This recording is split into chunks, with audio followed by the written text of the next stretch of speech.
Good morning students. स्वागत है आप लोग का स्टडी पॉइंट के इस ऑनलाइन प्लेटफॉर्म पे ऑर्गेनिक केमिस्ट्री के इम्पोर्टेंट रिएक्शन के सीरीज में। पिछले वीडियो में हमने 7 रिएक्शन करवा दिया था और आज जो है वो रिएक्शन नंबर 8 जो है वो पूरा करवाएंगे। 8वां रिएक्शन है वुड्स फिटिंग अभिक्रिया। वुड्स फिटिंग अभिक्रिया तो वुड्स फिटिंग अभिक्रिया में जो अभिकारक रहेगा वो रहेगा क्लोरोमेथेन, क्लोरोबेंजीन। और चूंकि ये वुड्स अभिक्रिया और फिटिंग अभिक्रिया का समेशन है, इसलिए इसमें भी ऐड करना पड़ेगा 2Na। तो इसमें रिएक्शन होगा क्लोरोमेथेन का, क्लोरोबेंजीन का और 2Na का। तो ध्यान ये रखना है कि जो हैलोजन ग्रुप है, यानी कि अगर हम इसमें क्लोरो ले रहे हैं तो इसमें भी क्लोरो ही लेना पड़ेगा। यदि इसमें हम ब्रोमो लेंगे, Br लेंगे, तो यहाँ भी ब्रोमो ही लेना पड़ेगा। इसमें यदि आयोडो लेंगे तो यहाँ भी आयोडो लेना पड़ेगा। तो जो हैलोजन ग्रुप है वो हमेशा सेम रहेगा, इसका ध्यान रखेंगे। तो अब स्टार्टअप करते हैं। क्लोरोमेथेन का फॉर्मूला होता है CH3Cl और क्लोरोबेंजीन का फॉर्मूला होता है बेंजीन में Cl। रिएक्शन करवाना है 2Na से। तो ग्रुप 1 का जो एलिमेंट होता है, हमने पहले बताया था, ग्रुप 1 का element hydrogen, lithium, sodium, potassium, ये सब जो होता है वो 17 वाले एलिमेंट का, यानी कि फ्लोरीन, क्लोरीन, ब्रोमीन, आयोडीन, ये सब जो होता है इनसे कॉम्बिनेशन करके बाहर निकलता है। तो इस अनुसार से इस क्वेश्चन में ग्रुप 1 का एलिमेंट Na 2 बार है, Na 2 बार है, और यहाँ पर Cl 1 बार और Cl 1 बार, 2 बार Cl भी है। तो 2Na जो है ये दोनों Cl को लेकर बाहर चला जाएगा। तो इसका मतलब ये हुआ कि ये जो 2Na है, ये जो 2Na है, ये एक Cl ये वाला और एक Cl ये वाला को लेकर जाएगा बाहर, अर्थात 2NaCl हो जाएगा बाहर। और उसके बाहर हो जाने के बाद जो बच रहा है वो ये होगा कि एक अपने पास एक बेंजीन बच जाएगा और इस बेंजीन में बच जाएगा CH3। तो बेंजीन में CH3 को कहा जाता है टोलुइन, तो यहाँ पर टोलुइन बनेगा। ठीक है, इसका जो थ्योरी हम लोग लिखेंगे वो ये लिखेंगे कि क्लोरोमेथेन तथा क्लोरोबेंजीन की अभिक्रिया सोडियम धातु से कराने पर या वुड्स फिटिंग अभिक्रिया कराने पर, सोडियम धातु से या वुड्स फिटिंग अभिक्रिया कराने पर टोलुइन बनता है और अवक्षेप के रूप में सोडियम क्लोराइड बनता है।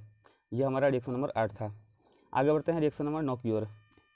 एल्यूमिनियम ट्राइक्लोराइड की उपस्थिति में फ्रीडल क्राफ्ट अभिक्रिया, यानी कि in presence of AlCl3 Friedel craft अभिक्रिया कैसे करवाया जाए।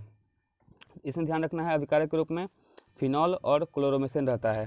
फिनॉल और क्लोरोमेथेन, फिनॉल का फॉर्मूला होता है बेंजीन में OH और क्लोरोमेथेन का CH3Cl। अब क्या करना है कि बेंजीन के इस कॉर्नर पर तो OH है, इसके अलावा इन सब कॉर्नर पर एक एक H जो है वो अवेलेबल है, 5 कॉर्नर पर।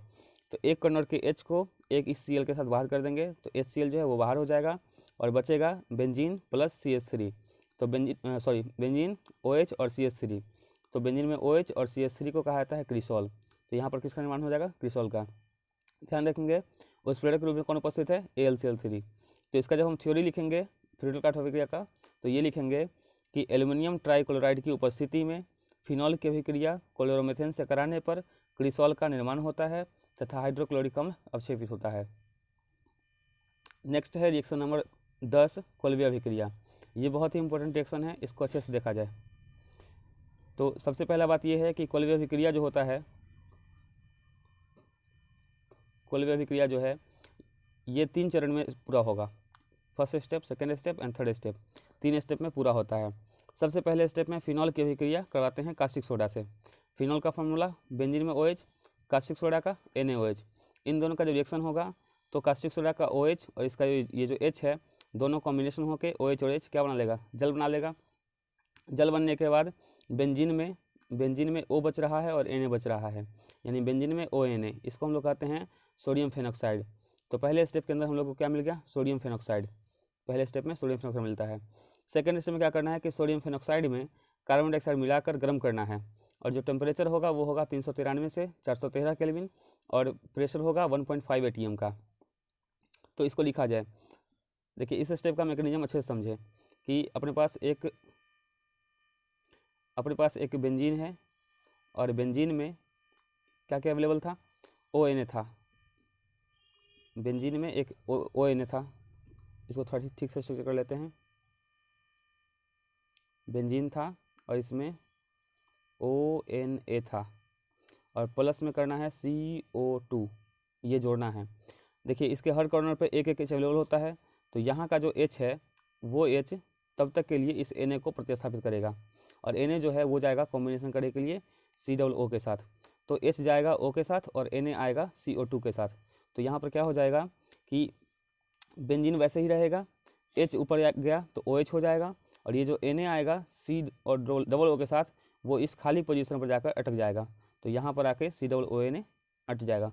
इसका नाम है सैलिसिलिक अम्ल का लवण। ये सेकंड स्टेप है और यही स्टेप ज़्यादा इंपॉर्टेंट है। उसके बाद थर्ड स्टेप में आते हैं। तीसरे स्टेप में क्या है कि सैलिसिलिक अम्ल का जो लवण यानी कि बेंजीन में OH और COONA जो आया था उसमें हाइड्रोक्लोरिक एसिड मिला देना है। तो हाइड्रोक्लोरिक एसिड मिलाने से क्या होगा कि ये जो Na है ये Cl के साथ बाहर जाएगा, NaCl बना लेगा और बच जाएगा बेंजीन में OH और COOH। इसका नाम सैलिसिलिक अम्ल होता है। तो ये हमारा कोल्बे रिएक्शन कंप्लीट हो गया। नेक्स्ट आगे बढ़ते हैं। अगला रिएक्शन है युग्मन अभिक्रिया, कपलिंग रिएक्शन। इस रिएक्शन में अभिकारक के रूप में रहेगा बेंजीन डाइएजोनियम क्लोराइड और रिएक्शन करवाना है फिनॉल से। बेंजीन डाइएजोनियम क्लोराइड और फिनॉल का अभिक्रिया करवाना है। बेंजीन डाइएजोनियम क्लोराइड का फॉर्मूला होता है बेंजीन में N2Cl, बेंजीन में N2Cl, और फिनॉल में होता है बेंजीन में OH। इसका रिएक्शन करवाना है। तो यहाँ लिख लेते हैं बेंजीन डाइएजोनियम क्लोराइड का फॉर्मूला बेंजीन में N2Cl और फिनॉल का बेंजीन में OH। जब रिएक्शन होगा तो इसका जो Cl है बेंजीन डाइएजोनियम क्लोराइड का वो फिनॉल के एक हाइड्रोजन के साथ बाहर जाएगा, हाइड्रोक्लोरिक एसिड बना लेगा। अब हम लोग क्या करेंगे कि जहाँ से H निकाले हैं वहीं से आगे इसको ऐड कर लेंगे। यानी पहले इसको लिखेंगे बेंजीन में OH, ऊपर में लिख लेंगे। उसका यहाँ से H निकाले थे तो यहीं से ऐड कर देना है जो बच रहा है उस फॉर्मूले को, N2 और नीचे बेंजीन को। और ये जो दो बेंजीन का कपलिंग हो रहा है इसलिए इस अभिक्रिया का नाम है युग्मन अभिक्रिया। और जो बनने वाला हमारा उत्पाद है उसका नाम होता है hydroxy azobenzene, hydroxy azobenzene. OH के लिए हाइड्रोक्सी और इसके लिए एजोबेंजीन, ये एजो और बेंजीन। ठीक है, तो ये हमारा था युग्मन अभिक्रिया। नेक्स्ट है कैनिजारो अभिक्रिया, reaction number 12, Cannizzaro reaction. Cannizzaro अभिक्रिया में फॉर्मल्डिहाइड का अभिक्रिया करवाते हैं कास्टिक सोडा से। ध्यान रखना है इसमें फॉर्मल्डिहाइड के 2 अणु भाग लेते हैं और इन 2 अणुओं में से एक का होता है ऑक्सीकरण, ऑक्सीडेशन, दूसरे का होता है अवकरण यानी कि रिडक्शन। तो सबसे पहला बात कि कैनिजारो अभिक्रिया में फॉर्मल्डिहाइड के 2 अणु भाग लेते हैं जिनमें एक का ऑक्सीकरण दूसरे का अवकरण होता है। इसका भी रिएक्शन करवाना है कास्टिक सोडे से। तो हम लोग लिख लिए हैं कि एक बार HCHO, एक बार और HCHO, 2 बार फॉर्मल्डिहाइड प्लस में NaOH। अब क्या करना है कि इस एक कार्बन को, नीचे वाले कार्बन को जितना H दे सकते हैं मैक्सिमम CH3OH बनाने के लिए वो दे देते हैं। जैसे इस C के पास एक H खुद का था, एक ऊपर से हमने दे दिया 2 और एक इधर का दे दिया 3।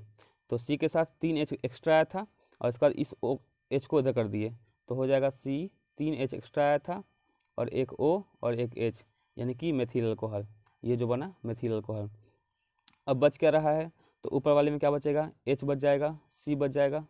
ठीक से देख लेते हैं, ऊपर वाले बच जाएगा, H बच जाएगा, C बच जाएगा, ये O बच जाएगा, ये O बच जाएगा और Na बच जाएगा। तो HCOONA यानी HCOONA, इसका नाम है सोडियम फॉर्मेट। बाकी सब बाहर हो गया तो क्या बन गया, मेथिल अल्कोहल। तो इसका जो हम थ्योरी लिखेंगे वो ये लिखेंगे कि फॉर्मल्डिहाइड की अभिक्रिया कास्टिक सोडे से कराने पर सोडियम फॉर्मेट और मेथिल अल्कोहल बनता है। इस अभिक्रिया में फॉर्मल्डिहाइड के 2 अणु भाग लेते हैं जिनमें एक का ऑक्सीकरण होता है और एक का अवकरण होता है। बस ये कर देंगे तो कैनिजारो अभिक्रिया हमारा कंप्लीट हो गया। तो रिएक्शन के सीरीज में आज इतना ही। धन्यवाद। अगर आप चाहें तो इसका स्क्रीनशॉट ले सकते हैं।